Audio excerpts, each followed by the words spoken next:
My mom was an artist growing up for me. That was like my influence. And, the questioning I began to have in grad school was, I think, with those prescribed tracks of, these are the ways that you can be successful as you work in industry, you work in government, or you work in academia. That was like the three paths.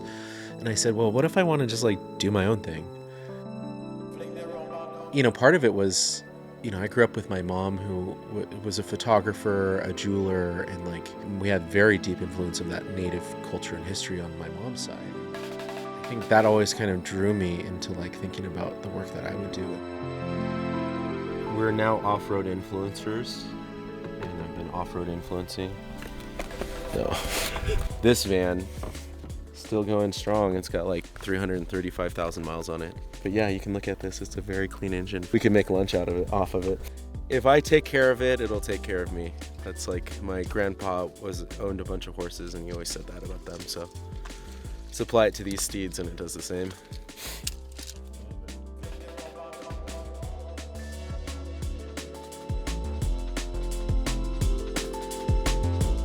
I went and did I became a mechanical engineer and did that as an undergrad, and it was awesome. Worked on the race car thing a little more. I was thinking about if I was going to go into aerospace, but I think the bigger thing that kept drawing me back was just having this deep concern for the environment. I kept thinking about how am I going to, I'm going to have to figure out how to be a part of the solution at some point in the future. Yeah. And so I really tried to orient the work that I was doing towards that. When I think about my environmental work, I'm so deep in the policy, I know way too much about some of these fucking things. It scares the shit out of me.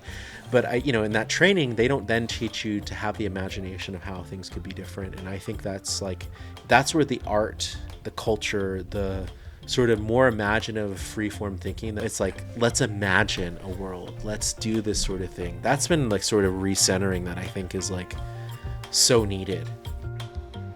We as people are hardwired to think about story and to think about personal narrative and personal experience. And mountaineering and being in the mountains is often being in these really remote places and bringing back the story to tell to others. Right? I really saw the power in that. I think about in native communities, like how differently AI is used, and like how differently I'm using AI to like be this engine for humor to like add levity to these conversations.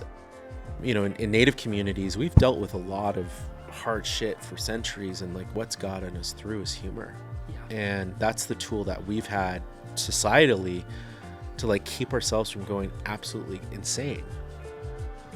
And I think like I look at where I come from and how powerful that tool has been for my community. In many ways, I'm just trying to share that and saying it's okay to laugh about these things. It's like it's really messed up, and sometimes the only thing we can do is laugh.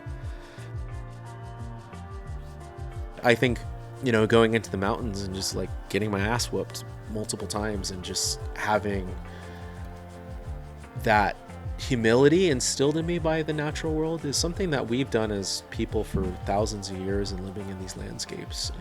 A lot of the sports that we do, especially like mountaineering and that sort of thing, it's still a really deep mentorship model. Like you can learn on your own, but I think the learning's a lot quicker when you have someone that's with you.